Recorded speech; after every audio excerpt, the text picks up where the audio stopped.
twavuze ko twari kubaza Major Wiringoma. Ok, merci.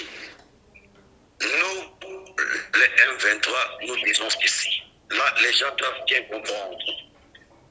Pour nous, prendre une ville, prendre une cité, prendre un groupement, ça ne dit absolument rien.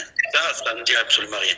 Mais ce qui est important, il faut dire, les M23, l'armée révolutionnaire congolaise a sauvé une vie humaine. C'est ça qui est important.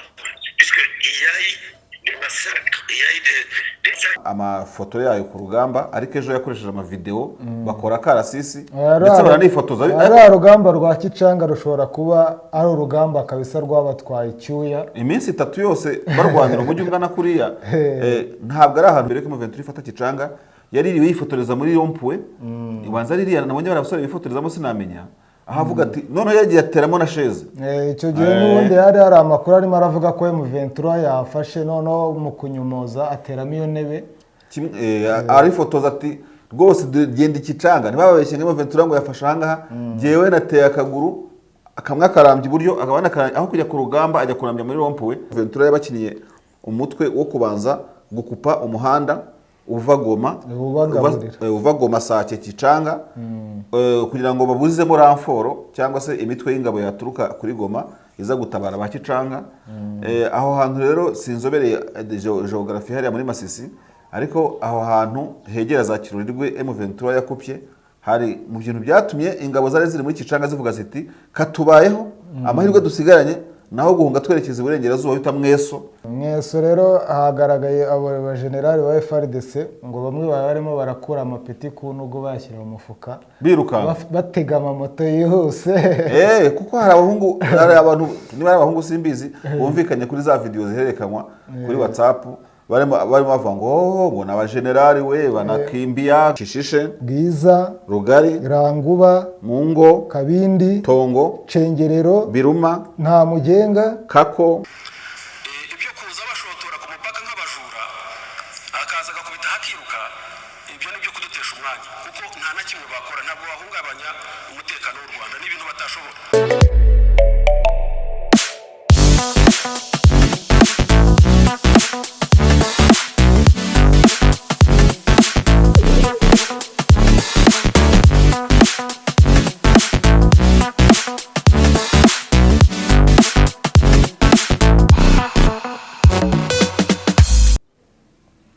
Reka tuguhe ikaze wowe ukurikiye ikiganiro uruvugiro kuri Bwiza TV na bwiza.com na bwiza.com. Tukaba rero tukwifurije ibihe byiza aho uherereye hose ukurikira porogaramu zitandukanye za bwiza.com na Bwiza TV. Turabizi neza yuko abadukurikira mu bigaragara muri statistike zacu bigaragara Denis yuko ari umubare w'abadukurikira kuri subscribe uragenda wiyongera.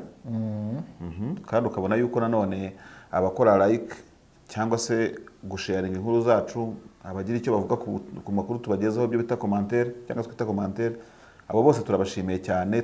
Duhereye ku bari mu bice bya kure, reka duhere kuri nde rero. Duhere wenda kuba dukurikira baduhozaho umutima ndetse bahora bategereje ibiganiro byacu, twavuga nk'aba Mwumvira Jules. Mwumvira Jules rero turamusuhuje aho uri hose ukurikirana porogaramu zacu tukugezaho. Uwo bita Dativa Byungura, Chris rwose amaze kuba umukunzi w'akadasohoka niko njya numva bavuga. Ese Chris ngaba mu Burayi uriye? Aba mu Burayi. Mercier Bahigibona ati ndakunda izo nkuru zanyu, bonne soirée. Terence Kwizera ni umurundi. Uwo Terence Kwizera koko naramubonye. Iradukunda Dan. Aradukunda Dan nawe turamusuhuje. Yego. Sada Business nawe reka tumusuhuze. Nduwayezu Theonest. Wa wundi wo muri Saudi Arabia ninde?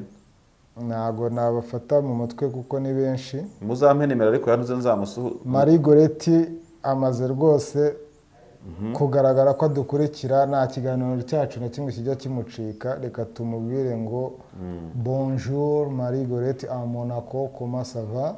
Niwe uba i Monaco muri France. Yego.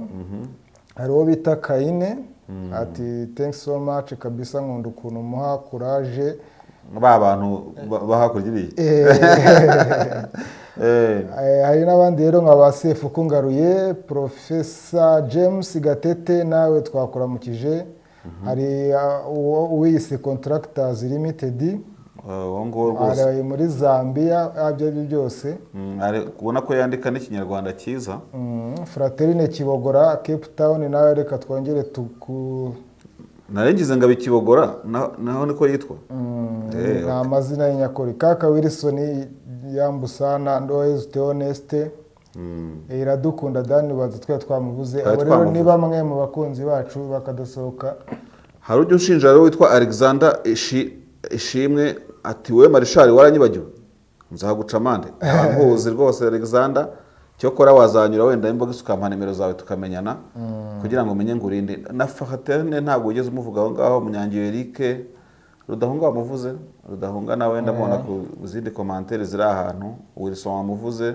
Professor Gatete James ntabwo aho ngaho namubonye, namuvuze nawe. Hari n'undi witwa TV811 nawe ntituzi ngo ninde. Blaze ndusha abandi ni benshi na Yazidi wa wundi uba muri ntuze muri Saudi Arabia banza rwo bita Yazidi ntabwo arimo kuboneka muri iyi minsi. Niba bimeze gute iyo muri Saudi Arabia ntabwo kubabarura bose rero byoroshye, ariko tushimiye abo bose badukurikira kandi bitwereka n'abatanditse nabo tubahaye ikaze mu kiganiro uruvugiro. Reka Denis tujye ku ngingo z'umunsi, kuko uyu munsi ntabwo turi bujye henshi, ubanza aho turi bwibande ko nko ku ngingo nka zingahe ni ebyiri. Dushobora kwibanda nko ku ifatwa rya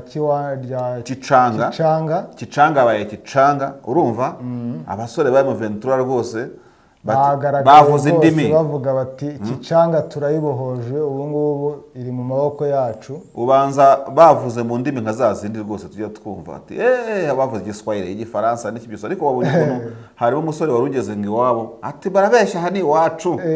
Ahubwo rwose urakoze General Makenga wangejeje ahangaha cyane. Turi bwibandire rero ku ifatwa rya Kicanga no situation muri Est ya Congo, ariko kandi tunagaruke kuki turajya no mu nteko ishinga amategeko, aho turi burebe ibiganiro inteko ishinga amategeko yagiranye na Minisitiri w'Ububanyi n'Amahanga n'Ubutwererane w'u Rwanda Dr Vincent Biruta.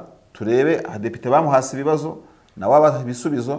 Mu ncamake turi bwibande kuri iyo situation. Twari twavuze ko turi buvugane n'umuvugizi wa M23 nitubona uburyo bwo kumuvugisha, twamurajeho gahunda ko turi muvugishe Major Wiringoma, gusa turareba niba yaba yagarutse ku murongo. Denis rero byari byifashe gute Kicanga rero hari amaze iminsi hari imirwano, ndumva iyo mirwano yarahereye ku wa kabiri cyangwa ku wa mbere, hagati aho muri iyo minsi cyane ko bivugwa ko iriya Kicanga abantu babona. Twibutsa abantu ko Kicanga ni umujyi uherereye muri teritwari ya Masisi, ndetse abantu batatinya kuvuga yuko ubona ko waba ari umujyi ufatike M23 yivuganye mu gace ka Masisi. Ubusanzwe habagaho intambara zisa nk'izibera ku murongo utandukanye teritwari ya Masisi na Rucuru. Ubwo turavuga za Bwiza, za Kishishe n'ahandi hafi aho ngaho. Si kenshi rero byagaragaye ko M23 yasatiriye Masisi mu buryo bufatika. Ejo rero ikaba yarabigaragaje yinjira mu mujyi rwagati rwose muri centre. Amafoto yagiye agaragara bagaragaza abo basore barimo barasesekara mu mujyi babyina cyane ku buryo wabonaga yuko noneho intambara y'M23 yahinduye isura. Aho ubusanzwe tutari dukunze kubona amafoto yayo ku rugamba, ariko ejo yakoresheje amavideo bakora karasisi ndetse baranifotoza. Ari urugamba rwa Kicanga rushobora kuba ari urugamba kabisa rwabatwaye icyuya iminsi 3 yose barwanira umujyi ungana kuriya. Ntabwo ari ahantu henshi twakunze kumva izi ngabo za Congo na M23 basakirana iminsi 3. Kandi nanone buriya M23 yigeze gusatira Kicanga igarukira ku kilometero 15, ubundi ngo 7, ubundi 5, ubundi 4, ubundi bingahe, ku buryo Kicanga unarebye ibirindiro byayibagamo na Monisque afite abasirikare ugashyiramo n'uriya mu generali ngo ni Mugabo hariya. Mugabo ari Mugabo Hassan ribarinde. Bigaragara ko bitari byoroshye, ariko ku munsi webejo bundi mbere ko M23 ifata Kicanga yaririwe yifotoreza muri Rompwe. Ibanza ririya nabonye barabasore bifotorezamo sinamenya. Ahavuga ati none yagiye ateramo na sheze. Icyo gihe n'ubundi hari amakuru arimo aravuga ko M23 yafashe noneho mu kunyumoza ateramo iyo ntebe. Arifotoza ati rwose genda ikicanga ntibababeshye ngo M23 ngo yafashe ahangaha jewe nateye akaguru akamwe akarambya iburyo akabana aho kujya ku rugamba ajya kurambya muri rompuwe kumba abahungu ariko Kicanga byo birashoboka. Kicanga ntago M23 n'ubundi imbere yaho ishobora kuba yari yinjiyemo ahubwo igasubizwa inyuma. Hari amasaha yashize bamwe bafite igice abandi bafite ikindi nta uragikontorora cyose kandi bamwe mu makuru yatugezeho yagaragazaga ko M23 yabakiniye umutwe wo kubanza gukupa umuhanda uva Goma Sake Kicanga kugira ngo babuzemo ramforo cyangwa se imitwe y'ingabo yaturuka kuri Goma iza gutabara ba Kicanga. Aho hantu rero sinzobereye geography hariya muri Masisi, ariko aho hantu hegera za Kirurirwe M23 yakupye. Hari mu bintu byatumye ingabo zari ziri muri Kicanga zivuga ziti katubayeho amahirwe dusigaranye naho guhunga twerekeza iburengerazuba bita Mweso naho ni mu karere ka Masisi mu bice byerekeza Warikare. Mweso rero hagaragaye abo bajenerali ba FARDC ngo bamwe barimo barakura amapeti ku ntugo bashyira mu mufuka biruka batega amamoto yihuse. Kuko hari abahungu hari abantu niba ari abahungu simbizi bumvikanye kuri za video ziherekanwa kuri WhatsApp barimo bavuga ngo bona abajenerali we banakimbiyaka baradutaye ngo birukanse imbere y'abaturage kandi ubwo igisirikare cya Kongo cyavuze ko cyavuye ari ahantu kugira ngo kirinde abaturage nyamara cyari kimaze iminsi ingahe cyarwanira. Ni nyuma rero yuko ahagaragaye n'amamodokari y'ama pick up afite ibirahuri byijimye menshi yararaho abasirikare barimo n'aburuhu rwera birukankaga cyane bahunga Kicanga bahunga hariya bavuga ati noneho za ntare za Sarambwe ziratumanukiye turashize. M23 rero ikaba isa nkaho ikubise mu gituza ivuga iti Kicanga irafashwe, reka twinjire mu buryo bw'umwihariko Kicanga isobanuye iki nkaho ukunda gukurikirana amakuru mu buryo bwa strategie militaire ku gakirigishwa kawe. Kicanga isobanuye iki? Kicanga ni amarembo yinjira mu mujyi wa Goma, ni amarembo kandi ni umujyi uri hagati cyangwa nako uri muri territoire isanzwe n'ingenzi ku buzima bw'umujyi wa Goma muri rusange, kuko ni ahantu hera twarabivuze ubushize, ni agace kera cyane kakabamo n'amata ahagije, kakabamo n'amata kuko kabamo ubworozi buhambaye bwo ku rwego rwo hejuru. Ubu rero umujyi wa Goma ndumva usigaranye inzira ya Kibumba kugira ngo ubashe kubona ibyo kurya. Kibumba irafunze no hari abanyakenya, ariko si no gufungwa kundi. M23 yakunze gutangaza ko itigeze buza urujya n'uruza mu guturuka mu bice bya Rucuru, evidama wajya Bunagana wajya Rucuru centre, ngo ko ari guverinoma idashima kubikoresha.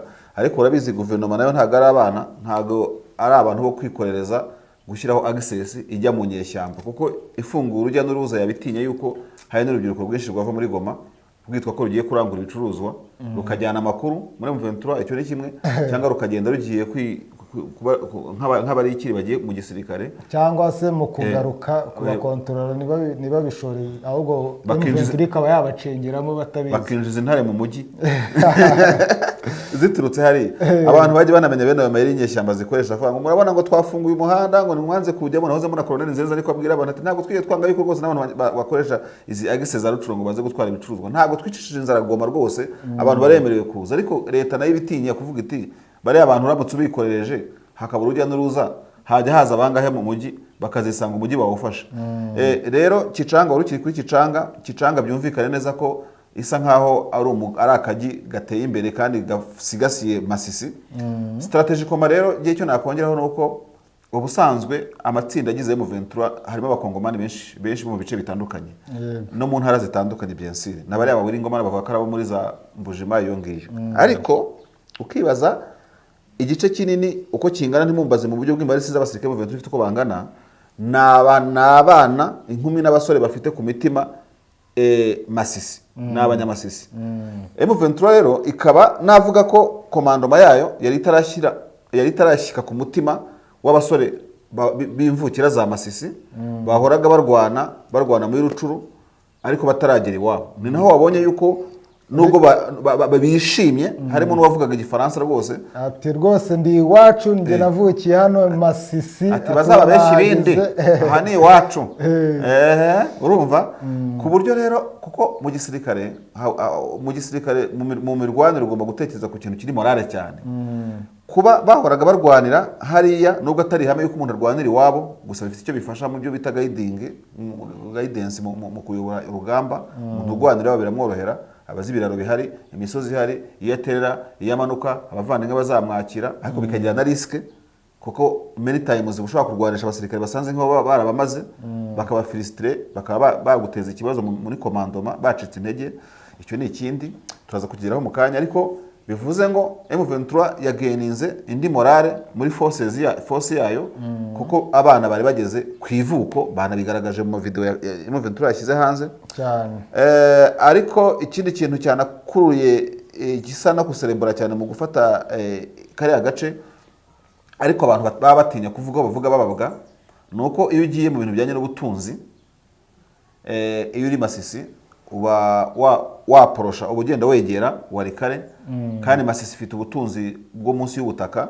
burutu bwa Rucuru ndetse na Warikare kuko mweso na ahantu hegereye Warikare ku buryo M23 rero nayo ntago bahinga nta nubwo borora ntabwo nyambibona nabo kugenda bafata ahantu hari ibuye ry'agaciro ni banegera hari menshi kuko bagura intwaro bagura ibyo kurya bagura imiti ntabwo nabwo ari ibintu waca amazi ariko tutararenga aho ngicyo navugaga mu kanya mvuga ko bishobora kudemoraliza n'abasirikare biturutse kuko basanze hameze nuko Kicanga Masisi by'umwihariko kubera ko M23 itagezemo kera yagaragayemo kwishwa kw'abatutsi bavuga ikinyarwanda n'abavuga ikinyarwanda muri rusange hariya ku rwego rwo hejuru ku buryo M23 ari naho binahurije na rya tangazo uriya mujyanama wa Loni ku bijyanye no kurwanya jenoside Madamu Nderetu yaramaze iminsi yongeye gusohora indi tangazo M23 ku buryo igikorwa cyo kugera muri Gicanga yakigereranyije no guhagarika jenoside wari umusirikare wa Yesu gati twahageze jenoside tunasimamisha genocide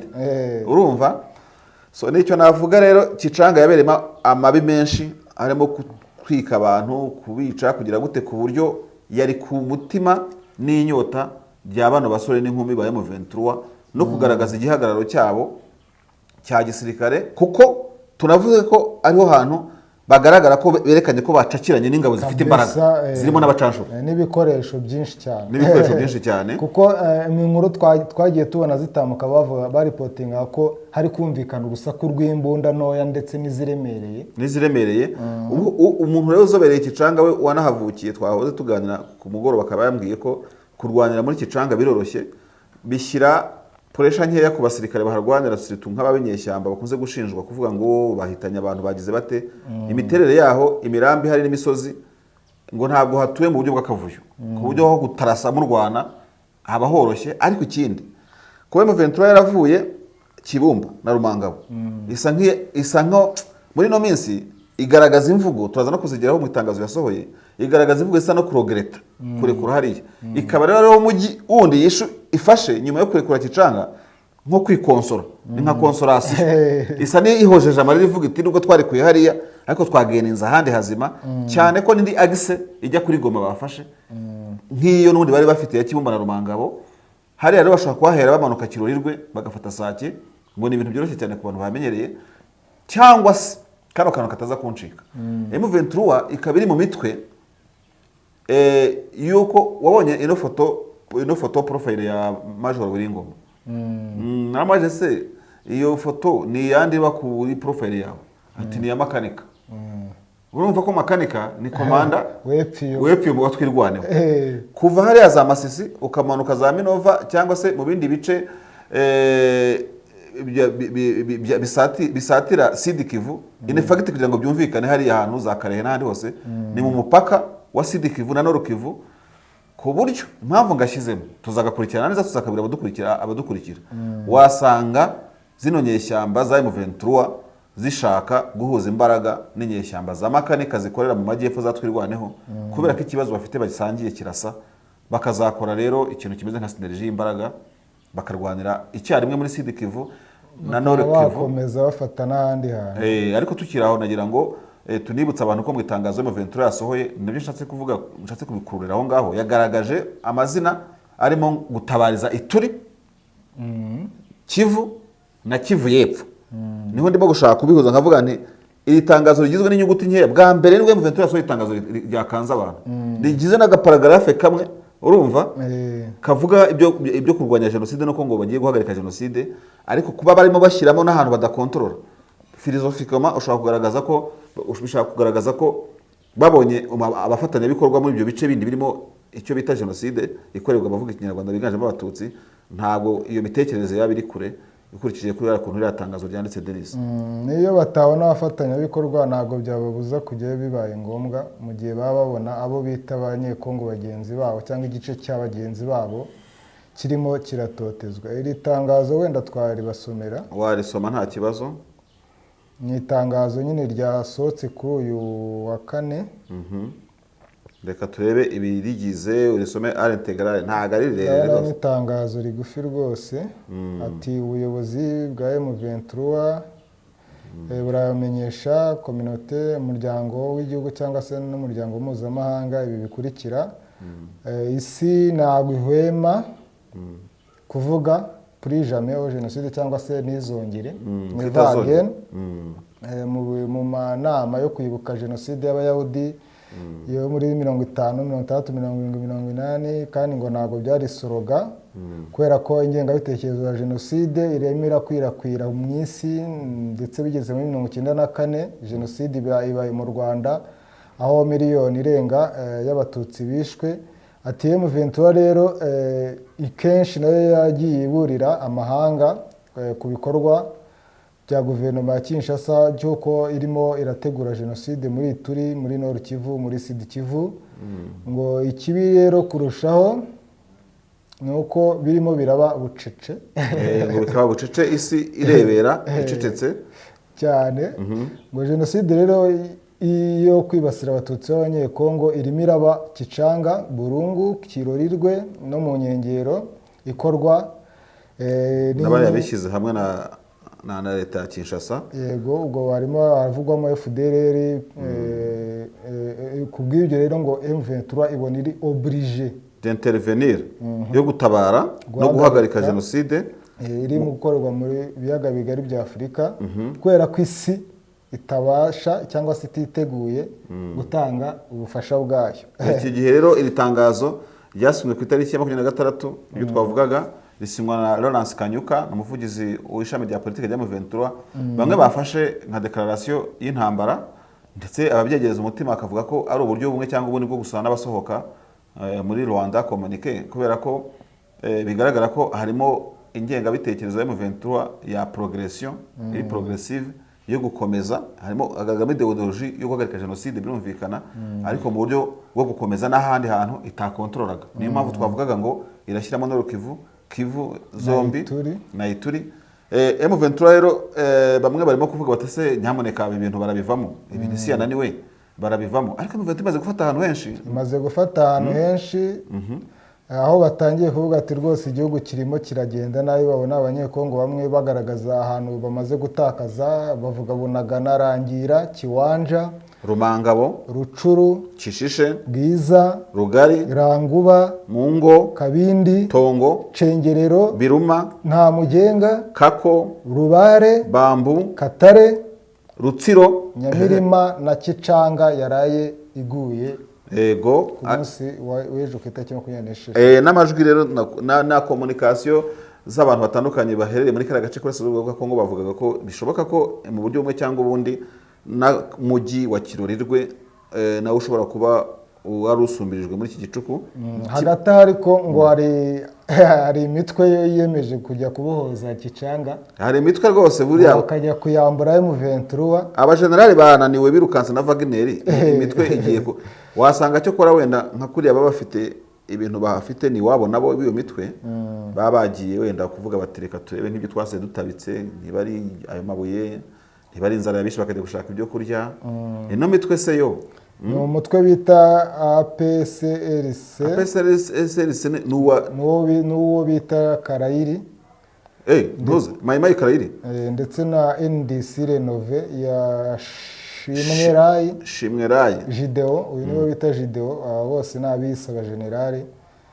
Aba rero ngo barashaka rwose bana guhita bisubiza Kicanga mu maguru mashya, mu gihe babona ko igisirikare cyabo kitari tayari. Nibagerageze barwane kabisa inkundura nabo barahasanga bariya basore nabo barimo babyinira muri rompuwe hariya ariko kariya akavidewo ntibari bagateguye na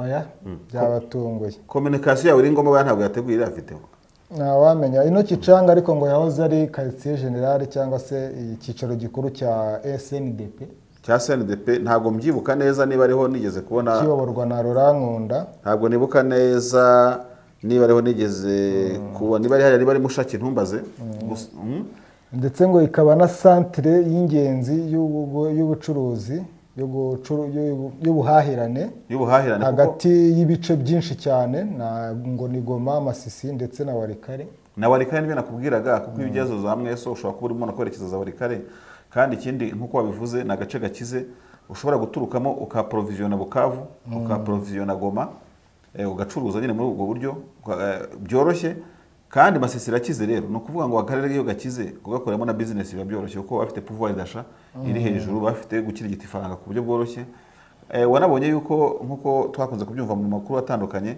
aha hantu hari amaferime y'abantu bakize hari filime ya Kabila yabereyemo imirwano muri no minsi hari filime ya General Makenga ngira ngo nabandi batandukanye barimo n'ababaherwe ku rwego mpuzamahanga bahagira amafamu amafamu yo kororamo inka ku buryo bukaza ariko iba ari ifamu binini cyane umunyamakuru rero Justin Kabumba ati le pays va mal très mal et nous risquons de le perdre ati les localités tombent les unes après les autres on met des forces insurgence ntoza rero ariko Steve Wemby wanzareguye ntabwo nkimubona cyane mutangaza atwitinga arahari abari muri propaganda muri iyi minsi asigaye akora propaganda cyane yarahindutse baramukanze baramukanze gukanza ntabwo ibinturo bamukojejemo agaruka yagize ubwenge ku gihe ntabwo byoroshye Kicanga numvishe rero zimwe muri comment z'abanyekongo ku mbuga kuri za social media ndavuga ni bano bantu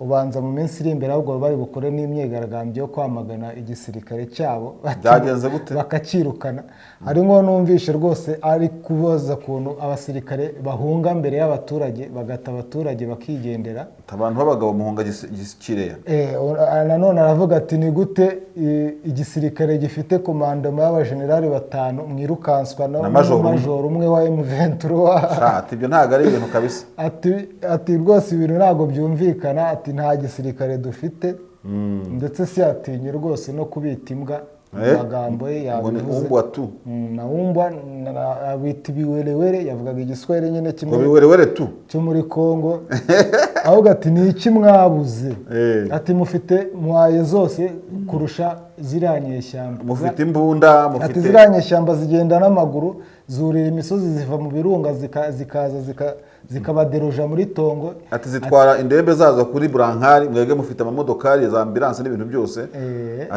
ati zitwara ibyo kurya ku mitwe bariya n'abantu bo kubatsinda kuko mukavuga ngo generali abagenerali bane bahunga amajoro umwe uriya mugabo yarakaye umugabo yababaye rwose agahinda kamwishe mama ye agahinda kamwishe ntabwo byoroshye cyane ndabona Patrick Moya kuri Twitter yiwe yo yibereye mu byo gutegura urugendo rwa papa barimo kwibrandinga Kongo ubwo abandi bari mu mirwano noneho urugamba rwimukiye mu kwakira papa ntabwo byoroshye Kicanga rero reka tuze gusa n'abayivamo twigire turebe uko bimeze ku ruhande rwa diplomasi nanone parlementaire aho inteko ishinga amategeko yatumije minisitiri w'ububanyi n'amahanga twibutsa abantu ko no mu 2012 ngira ngo banza hari ku itariki ya 4 Ukuboza nabwo inteko ishinga amategeko mu gihe byari bishyushye muri Kongo hari hashize igihe kirenga nk'ukwezi M23 ifashe umujyi wa Goma kuko yafashe umujyi wa Goma ku itariki 24 z'ukwa 11 mu mwaka n'ubundi itumije wari minisitiri w'ububanyi n'amahanga w'u Rwanda Madame Louise Mushikiwabo itumaho minisitiri w'ingabo General James Kabarebe ndetse n'uwari minisitiri w'imari icyo gihe ubu ngubu ni guverineri wa banki nkuru y'igihugu bwana John Rwangombwa kugira ngo n'ubundi ibahate ibibazo n'ibijyanye n'umutekano muri Kongo inteko ishinga amategeko n'imitwe yombi icyo gihe ari Sena n'umutwe w'abadepite bari batumije abo minisitiri maze kuvuga haruguru ngo basobanure uruhare rw'u Rwanda mu kugarura amahoro mu karere ndetse n'ibyihagarikwa ry'inkunga kuko icyo gihe uzi ko hariho n'ikintu cyo guhagarika inkunga ku bantu bibuka neza ho gatoya icyo gihe nibwo humvikanye amagambo yavugaga James Kabarebe yavugiye rya jambo ryavuga ngo ntabwo rwose ngo FDLR ngishobora kumara ngo umunota mu Rwanda. Turaza kureba ku buhanga bw'ibyuma niba bashobora kutubonera akagasitire gatoya. Rero kubyibanzweho noneho kuri ritumizwa rya Minisitiri w'Abanyamahanga wagiye wenyine, utajyanye n'uw'ingabo, utajyanye n'uw'imari. Denis, wowe wakurikiranye ibyo bintu byagenze gute? Abadepite bahasi ibibazo Minisitiri w'Ububanyi n'Amahanga, ndetse bamwe ukabona bafitemo n'uburakari ko barambiwe bino bintu byo gushondana. Hari na depite wabaye nk'ushinja Minisitiri w'Abanyamahanga ati si nkubaza ntacyo nkubaza rwose ndakubwira ibyo ntekereza kuko nawe uri frustire ngo ufite nawe frustration ngo sinjye kukongereraho ngo sinjye kukongeraho izo ufite. Aho abadepite bagaragaje ko burya kumbe abantu bajyaga bantuka muri commentaire bavuga wowe gutya na gutya ufana ibintu by'intambara ibiki n'iki, ariko n'abanyabadepite duhuje pe bose bari mu mvugo njyarugamba, bari barakaye. Noneho bigeze kuri Musa Fazili waravuga ati nta nubwo ngiye numva ati nifuzaga ko iriya ndege rwose hanurwa igasigara mu Rwanda. Ati byo kuvuga ngo yataye ibaba. Hari naho yakoresheje rya jambo wa Musa Fazili nyine urabizi ntago ajya by'indimi avuga ati rimwe kabiri gatatu ngo renga nkumene. Ngo renga ni Vice President w'imari ni wa komisiyo ishinzwe imari n'abakozi mu mutwe w'abadepite. Yego. Ngo yifuzaga rero ko indege y'intambara yarashwe ariko igataha yahanurwa rwose ikagwa mu Rwanda n'ibinuza byayo bikaguma, amabati yayo akagwa mu Rwanda. Iba yari kuzajya muri mize, yari kuzagira gute, ariko byari kuba ari sawa. Buriya mu mateka y'urugamba ingabo z'igihugu cy'u Rwanda zarwanye cyane cyane ashaka kuvuga ku ntambara za kera muri za 2000 na kangahe barwana, harimo ingabo z'Abazimbabwe. Undi mudamu wabuze izina rye, uyu mudamu nawe yari yarakaye. Uwo mudamu yari yarakaye, ariko nashaka kuguha amakuru y'uko ibintu by'ingabo z'u Rwanda byo kurasa no kwigarurira ibikoresho by'uwo babita umwanzi ntabwo ari ibyavuba. Buriya Musa Fazili yari abizi. Iyo bigeze ku ndege ho bibyara ikindi kuko hari indege Abazimbabwe bakunze kuburana pe. Niba iyo ndege yaragenze gute bavuga ati mwadutwariye indege n'iki niba u Rwanda rwarasubije imfungwa z'intambara bagasubiza n'iyo ndege Abazimbabwe baburanaga. Ibyo bikoresho niba iyo ndege kuko yarabaye baba. Minisitiri Biruta rero yibukije ijambo Perezida Tshisekedi yavuze rwose, we agaragaza ko u Rwanda rwashoweho intambara kuva hashize igihe ko ngo irudekaraye y'intambara. Yibukije rya jambo rya Tshisekedi ryo ku itariki 4 Ukuboza, aho yavuze ati Abanyarwanda n'abavandimwe bacu ahubwo bakeneye ubufasha bwacu kuko baraboshywe, bakeneye ubufasha bwacu ngo tubabohore. Ni abavandimwe bakeneye ko dushyira hamwe tukabakiza, abayobozi babasubiza inyuma. Ati rwose abadepite rero bagarutse kuri aya magambo asa nk'ubushotoranyi n'icyo u Rwanda ruteganya gukora mu gihe ibyo Tshisekedi yavuze ngo byaba bishyizwe mu bikorwa. Ijambo rwose Abanyarwanda bo barifashe nka declaration de guerre. Nka declaration de guerre. Iyi abantu rero kaka navugaga nkabonye ku buhanga bw'ibyuma, hari igihe abantu bagira ngo ikibazo cya M23 ni ikibazo gishyashya, ariko iri jambo James Kabarebe yavugiye mu nteko ishinga amategeko n'abantu bahora baryibuka.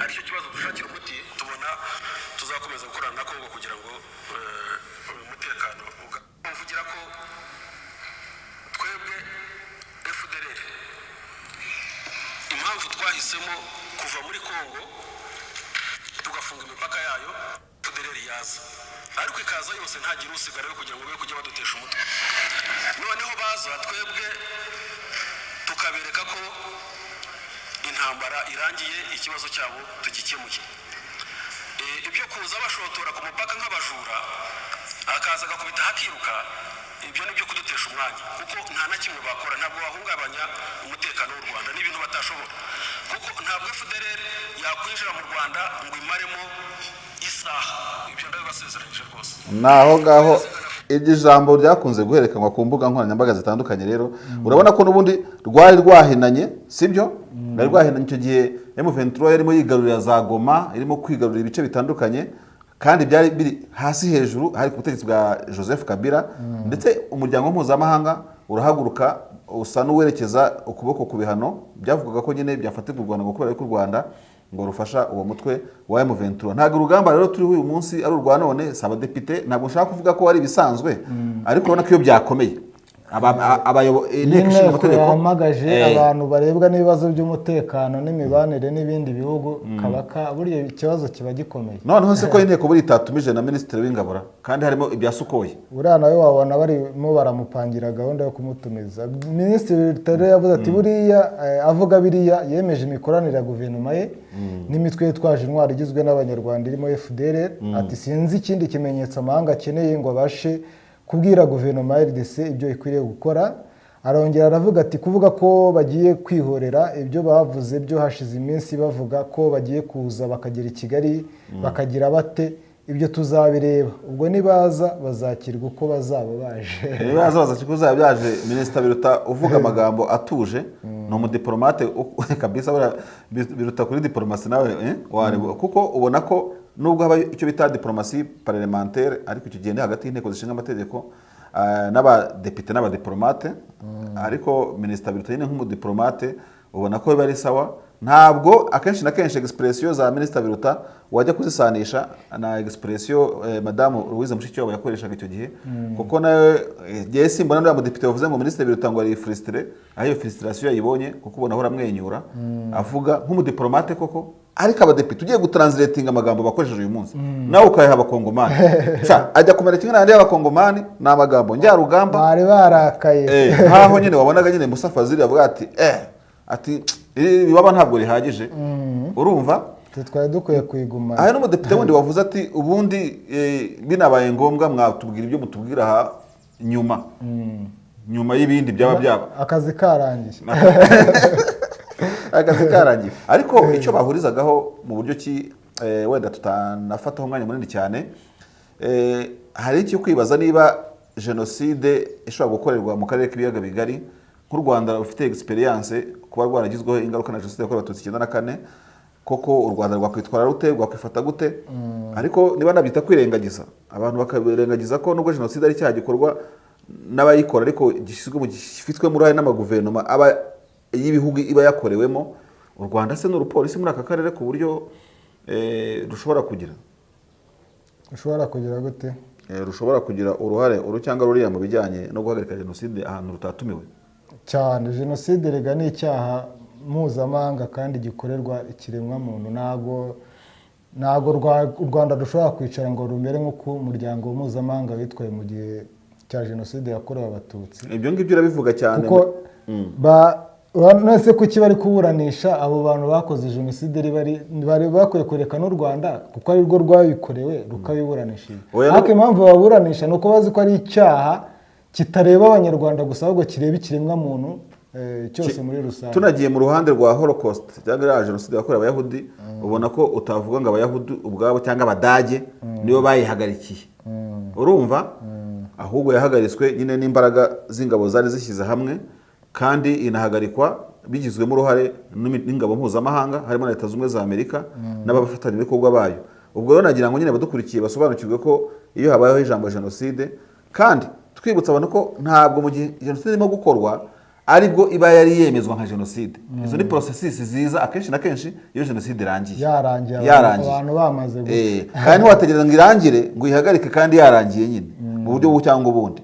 Rero kwintervena mu gihe ahantu harimo kuba jenoside, yego ko bishobora gukorwa mu buryo bwumvikana nko muri conventionnel, ariko uwaba intwari nk'igihugu akaba yahagarika ahantu harimo kubera jenoside, ntabwo yaba akoze ikintu, vidama yakoze ikintu kidasanzwe, ariko ntabwo yaba aciye nk'amabere, kuko jenoside ni icyaha gikorerwa umuryango wose ku isi. Ntabwo avuga ngo niyo abantu bari Masisi, ngo niyo bari ngo hanyuma noneho tujya dusimbukira aho ngaho. Urumva ukuntu inteko ishinga amategeko yegisiprimaga cyangwa se undi wabitekereza gutyo, byahumuriza umuntu wugarijwe muri Masisi, muri Sud Kivu, Nord Kivu, Ituri. Icyo ni icya mbere. Icya kabiri, mu mboni zawe urabona byaha morale ingana iki umutwe wa M23 uvuga kurimo kurwanya jenoside? Ngewe ikintu nzi cyo nahamya nko kuri 90% nuko usibye naho muri Kongo no muri bino bihugu duturanye ahantu u Rwanda rwabasha kwintervena mu buryo bwihuse, ntago rushobora kurebera abantu bakorerwa jenoside. None se byabonye biri ku rwego nyine hakwiye ubutabazi, ntabwo rushobora kurebera. none se jenoside ko yabaye mu Rwanda 94 ko tutabonye ingabo za Tanzania zihurura iz'Uburundi ariko ngiye nkubwiye u Rwanda, ntabwo nkubwiye Burundi, nta nubwo nkubwiye Tanzania. Ngiye nkubwiye u Rwanda n'amateka rwaciyemo na experience rufite kuri jenoside. Waba uri muri Tanzania ugakorera jenoside muri Karagwe, waba uri muri Uganda ugashaka gukora jenoside y'abantu runaka, riba ari abafumbira, riba ari abandi bantu abakeso abariho bose, hariya hafi ahantu rwabasha kugera byihuse. Rwose ntabwo rwatinya kuhinjira. Ntabwo rwatinya kuhinjira nyine, ubwo usijya ku gisubizo ku kibazo nakubajije bishatse kuvuga ko byongerera imbaraga se abitwa ko barimo kuyirwanya no kuyikorerwa mu buryo cyangwa ubundi bizera inkunga cyane ko ino session y'inteko ishinga amategeko muri ubu butumire bwa Minisitiri w'Ububanyi n'Amahanga w'u Rwanda bamwe babibonamo ko nabo wafata ko bisa na declaration préliminaire y'igisa na intervention runaka yaba igisirikare yaba n'iki, ntabwo baba bibeshye kubera ko n'ubundi uko amategeko mpuzamahanga cyangwa se amategeko nshinga harimo n'u Rwanda ku bihugu bitandukanye biterwa na systeme bakoresha, bigaragara ko udashobora kugaba intambara inteko ishinga amategeko itaguhaye iyo visa. Ushobora kubikora mbere ukayimenyesha, bishobora kuba mbere bakabyaprova, abantu bakavuga ko rero kuba inteko ishinga amategeko irimo gutumiza biruta bisa nko wabonye ko hanashyizweho komisiyo yo kwiga icyo kibazo, bisa nko kuvuga ngo ibyo uvuze binabaye inteko yaba irenforme, yaba yarategujwe cyane kandi amajwi menshi. Government rega nayo gisa nk'icungana n'inteko ivuga ute se abadepite barabyumva bate? Niba abadepite bashobora kuvuga bati ubundi munagiye mbere bakatumenyesha nyuma nta kibazo. Harimo amarangamutima harimo amarangamutima, ariko nyine urumva ikintu kiri ku mutima w'Abanyarwanda kubera ko bari n'intumwa za rubanda.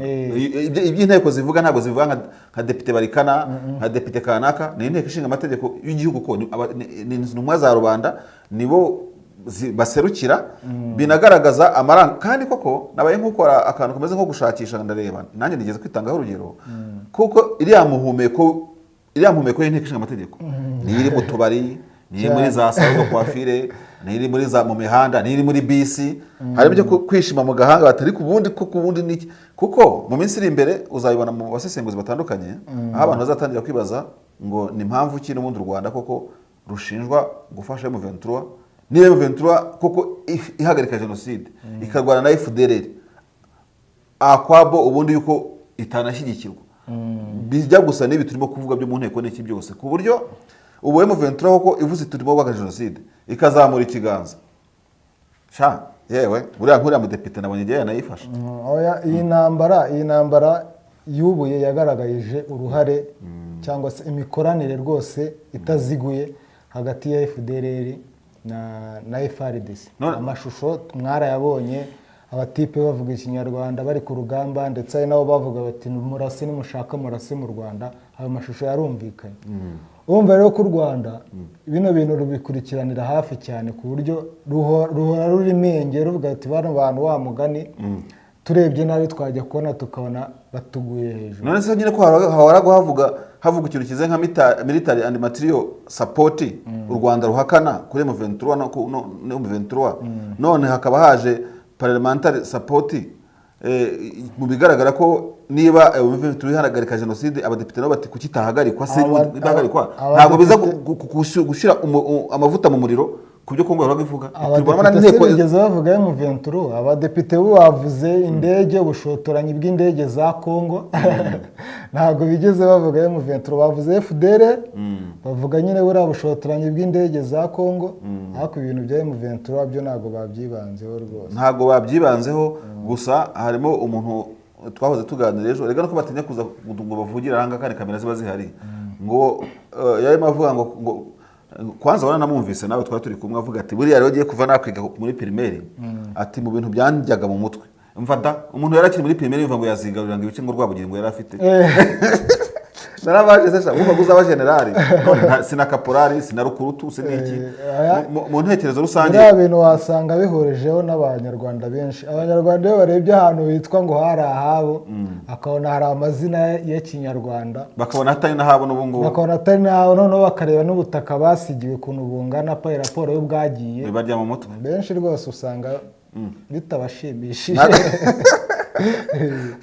yewe ino ntambara rero abantu bayibona mu gice kigufi ariko banza ikiri ndende pe iracyari mbisi iracyari mbisi ndumva twajya no ku musozo w'iki kiganiro niba nta zindi update twaba dusize kugira ngo turekere umwanya abadukurikira nabo twe kwizimba mu magambo tubabwire tuti ni mwakire kandi mukurikirane mwese kuko uyu aya ari amakuru atariho ivumba avuye kuri Bwiza TV na bwiza.com tunabwira bamwe ko uwabashije gucikwa n'ikiganiro zimwe mu nkuru dukoresha bashaka kuzisanga nyine ku rubuga rwa bwiza.com kugira ngo abashe kuzikurikira neza.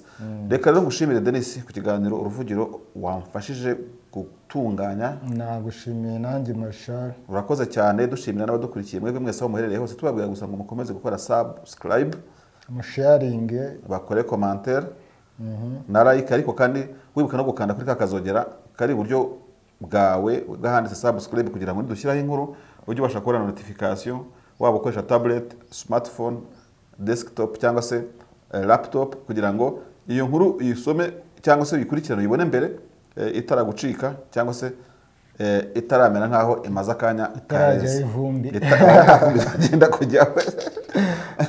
Reka tubashimire mwebwe mwese rero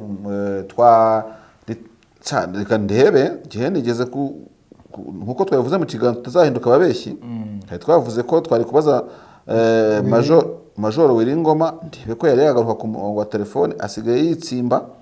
Rero Major Wiringoma, ibyo kwitsimba itangazamakuru navuga ngo wadukanye ntabwo ari byo. Allo Major Wiringoma. Allo.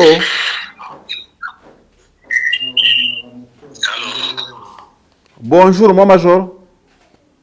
Bonjour. Vous êtes en ligne avec le Bwiza TV depuis Kigali. Nous avons l'honneur de vous recevoir. Nous avons aussi la curiosité de savoir comment la situation se porte sur toutes les lignes de front dans l'espace que vous contrôlerez. Ok, merci. Comme nous disons, tout le monde le sait, hein. Nous, les M23, nous voulons l'issue pacifique à la crise. Nous n'attaquons jamais la force gouvernementale et leurs alliés. Ce sont eux qui nous attaquent à tout moment. Ils attaquent simultanément nos positions. Et nous répliquons pour sauver le vies humaine, rien que ça. Nous avons entendu que vous avez capturé la cité de Kichanga. Est-ce que c'est vrai ou bien il y a les autres zones que vous venez d'occuper dans ces 24 heures? Ok, merci. Nous, les M23, nous disons ceci. Là, les gens doivent bien comprendre. Pour nous, prendre une ville, prendre une cité, prendre un groupement, ça ne nous dit absolument rien. Ça ne dit absolument rien. Mais ce qui est important, il faut dire, les M23, l'armée révolutionnaire congolaise a sauvé le vies humaine. C'est ça qui est important. Puisqu'il y a eu des massacres, il y a eu des actes de génocide même. On tué, on guillotiné le Tutsi sur place à Kichanga. Alors, le M23, donc, nous avons vu que la machine à tuer du gouvernement est tellement accélérée, puisqu'il travaille avec le FDLR, le Nyatoua, le Maïmaï, le Kodeko, tous ces sanguinaires-là, et comme si cela ne suffisait pas, il a encore appelé les mercenaires blancs. Donc pourquoi? Pour tuer, massacrer, éliminer une catégorie de la population, notamment les Tutsis. Donc nous avons sauvé les vies humaines. Mais ce que nous, ça compte, c'est ça. Il faut dire que les M23 a sauvé les vies humaines pour nous dire que Kichanga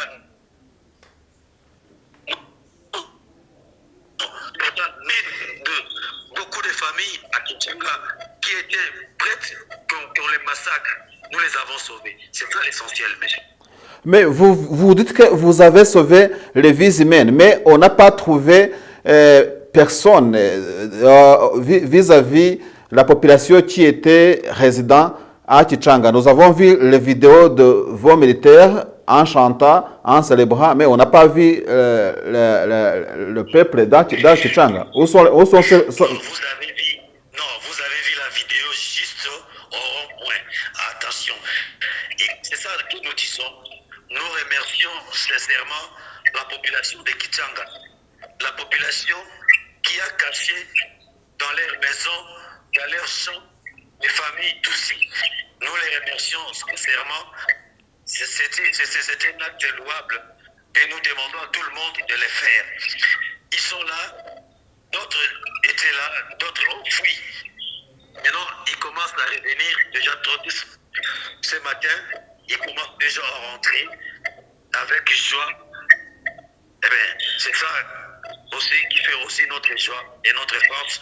Nous sommes fiers d'avoir libéré, sauvé des vies humaines. Si vous avez pu compter ou bien accueillir quelques informations à partir de la population de Kichanga, quel est le bilan de la population massacrée à Kichanga selon les informations que vous avez trouvées là-bas? Ok.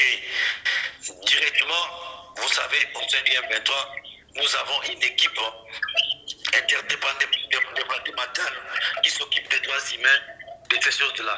Alors, ils ont commencé déjà à travailler aujourd'hui à 7h30. Ils sont déjà en œuvre. Dans les jours à venir, vous aurez les bilans complets. Dans un bref délai, vous aurez les bilans complets. Moi, Major Willy Ngoma, nous avons une autre curiosité de savoir qui a compliqué que la cité de Kichanga soit capturée. Nous avons l'information que vous avez combattu presque 3 jours. Pourquoi 3 jours à Kichanga alors que les autres fronts ne vous ont pas trouvé un peu compliqué? Qu'est-ce qu'il y avait à Kichanga stratégiquement? Qu'est-ce que Kichanga également signifie pour votre lutte? Pour votre lutte. Ok, merci beaucoup. Pour nous, le timing dans les combats, opérationnellement, nous sommes des militaires bien formés. Il y a des stratégies militaires. Comment amorcer un combat et comment ramener votre adversaire devant vous pour bien les contrôler. Ça, c'est notre tactique que nous avons. Mais le plus important, Kichanga pour nous, ça représente que la lutte du M23 est noble.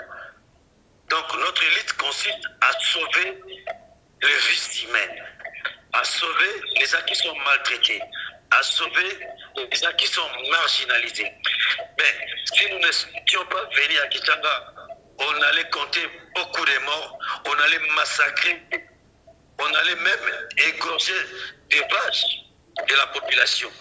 Donc, ce que nous avons fait, nous avons sauvé des vies humaines, comme je vous l'ai dit, c'est la plus grande chose. Et Kichanga représente aussi, selon le gouvernement, c'était comme un verrou. C'était là où ils retrouvaient les Maïmaï, les Codeco, des FDLR, des mercenaires. Tout le monde était concentré là-bas. Tout le monde était concentré tellement là-bas à Kichanga. Donc, mais lorsque nous avons déverrouillé cela, ça montre que le gouvernement n'a pas cette force de résister devant notre puissance de fait. Ils n'en ont pas. Mais ils vont finir par s'apprendre pour les pièces de leur propre turpitude. Parce que lorsque nous disons, nous voulons le dialogue, ils insistent. Ils veulent la guerre, mais leur puissance de paix est différente à nous, puisque nous combattons pour une cause juste et noble. Donc aussi, nous courons derrière la montre pour aller sauver d'autres vies humaines dans d'autres endroits. La presse pro-Kinshasa disait qu'il y avait une certaine résistance à propos des groupes autodéfense qui venaient pour encore les capturer Kichanga. Y a-t-il des affrontements entre le M23 et le groupe autodéfense pro-Kinshasa dans quelques 24 heures. Eh bien, il ne faut pas suivre ce que le gouvernement congolais dit. C'est un gouvernement qui dit à tout moment, dont ils ont des mensonges, ils jactent à tout moment des mensonges. Ce qui est là, les lions de Sarambwe sont là, nous sommes là, et nous garantissons la sécurité de la population, ce qui est important. Ceux qui vont venir perturber la quiétude de la population, ils vont nous croiser et ils seront défaits d'une manière impitoyable. Car la vie de la population, c'est ce qui importe. La vie humaine, c'est ce qui importe pour nous. Donc, s'ils tentent ou ils tenteront, ils finiront par fuir à cette chemin, comme ils ont l'habitude. J'ai aussi une autre question. Ils ont dit au préalable que les mercenaires se sont perçus à Kichanga. Est-ce que c'est vrai ça? Mais les mercenaires ils travaillent avec le gouvernement, ils sont partout. Dans nos lignes de pont, les mercenaires sont partout. Ben, vous avez vu les colonisés sur les sols. Mais vous les avez dit, nous ne sommes pas des gens que nous pouvons exposer les cadavres des mercenaires. Non. Mais ils sont morts, beaucoup sont morts. Donc ils sont là, ils sont morts, beaucoup sont morts. Alors, une rumeur qui circule disant que vous avez touché aussi le Sukhoi 25 de l'armée de l'air des FARDC. Est-ce que à Bgiza, est-ce que c'est vrai ça, mon major? Nous, on ne discute pas, on ne commente pas les rumeurs. Nous sommes une armée professionnelle, on ne commente pas les rumeurs. Je disais que je demandais si vous pouvez confirmer ça. Donc, c'est une information qui circule avec des photos non authentifiées. Moi, c'est ça. Je vous ai répondu. J'ai dit, nous sommes déterminés à sauver les vies humaines par n'importe quel grand pays. Et tout ce qui viendra pour trouver la quiétude, je vous ai répondu, je vous ai dit sagement que sachez-les bien, ils finiront par prendre leur compte. Car nous sommes bien préparés pour défendre la population et sauver les vies humaines par tous les moyens. La dernière question, vous avez fait sortir un communiqué qui est presque une déclaration de reprise de guerre. Alors, il y a sur la table des soi-disant ou bien des retraits. Donc, vous avez appliqué le retrait de Kibumba, de Rumangabo. Vous prévoyez de se retirer depuis Chichiché. Est-ce que cette avancée de guerre et le retrait en simultanéité, qu'est-ce qu'on peut attendre? Il y a l'avancée. Ce qu'il faut comprendre, nous, les M23, nous sommes disposés au dialogue, mais ce qui bloque le gouvernement, ce qu'on appelle les mercenaires, on planifie un génocide. Monsieur, nous ne pouvons pas tolérer ce qui s'est passé au Rwanda en 1994, que ça répète ici chez nous au Congo, qu'on tue, qu'il y ait un génocide. Non, nous allons les empêcher, puisque les gouvernements planifient les génocides. En fait, qu'il n'y ait pas les élections. C'est pour ça qu'ils planifient les génocides.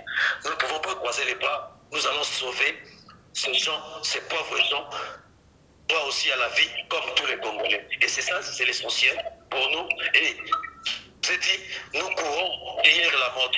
Nous irons partout. Là où il faut sauver les vies humaines. Puisque nous voyons la communauté internationale joue à l'hypocrisie, comme nous disons à tout moment. Donc, je m'excuse. Donc, c'est un peu de papelardise de la part de la communauté internationale. Donc, lorsqu'on tue les Rema, on tue les Banyamulenge, on tue Abouiza, et personne n'en parle. C'est comme si les gens ne sont pas des êtres humains. Les ONG ne disent absolument un mot. Tout le monde s'était. Donc, nous devons courir derrière la montre, puisque nous devons sauver les vies humaines. Et je dis ça et je le répète, nous allons sauver les vies humaines au plus vite que possible. Que les gens de Minembwe, que les gens de l'Ituri, que les gens d'ailleurs, des autres parts au Congo, attendent votre protection, mon major? Tous ces Congolais qui sont tués, qui sont massacrés,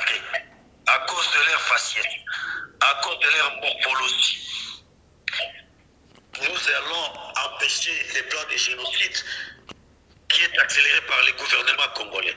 Donc, puisqu'ils travaillent déjà avec leurs enseignants, leurs professeurs expérimentés en matière de génocide, qui sont des FDLR. Ils sont aujourd'hui les vrais enseignants du gouvernement. Comme les Français disent, ceux qui s'assemblent se ressemblent. Ils ont appelé les Codeco, ils ont appelé les mercenaires blancs qui tuent les mamans, les enfants sans pitié, puisqu'ils sont aussi partout où on tue les Congolais, partout où on massacre les Congolais. Nous n'allons pas croiser les bras, nous allons les délivrer, nous allons les protéger, nous allons les défendre en donnant notre propre sang. Nous allons donner notre propre sang pour leur vie. Car eux aussi, ce sont des êtres humains, ils ont droit à la vie. Nous vous remercions, moi, Major Willy, pour votre temps accordé au plateau de Bwiza TV et bwiza.com. Merci beaucoup. Bonne journée.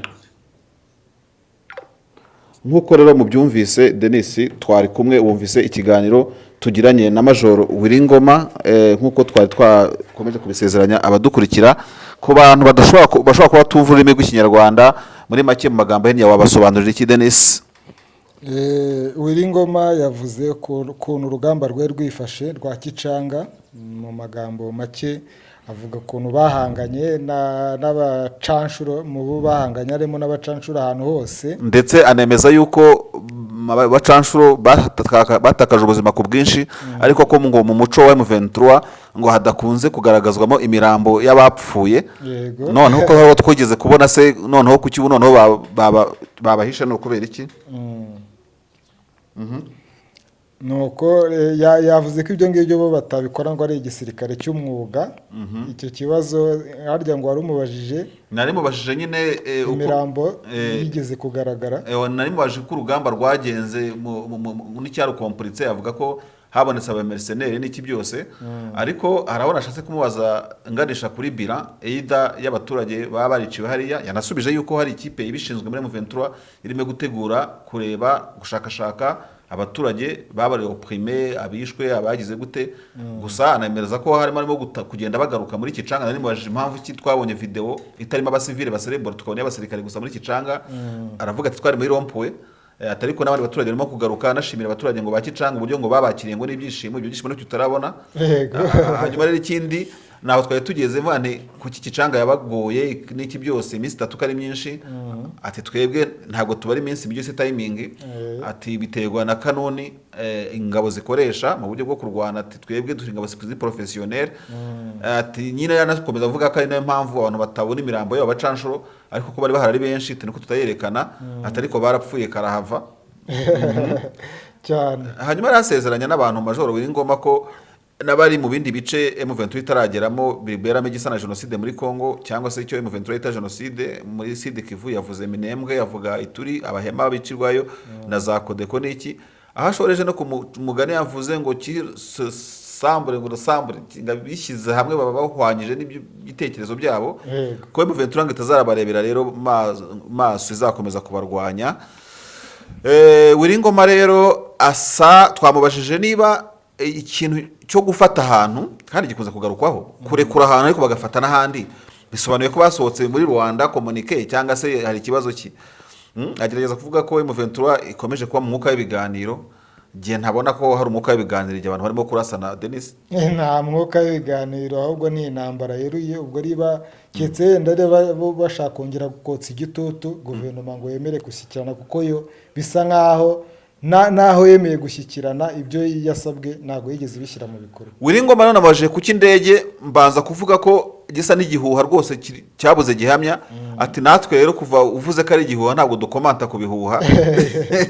Ndetse urabasha kubyemeza. Ikigaragara cyo irandege ntago M23 nta ndege yarashe, ntago yayanura rwose ngereka kuyerekana. None se niba M23 iterekana imirambo y'aba mercenaire yatinye no kwerekana imirambo y'indege, kuko yerekanye ibifaru yatwitse, yerekanye ibiki. Sinzi impamvu rero iyo ndege yaba exception. M23 yarashe Sukhoi yayigaragaza, nta Sukhoi yarashwe na M23 kuko yahabaye.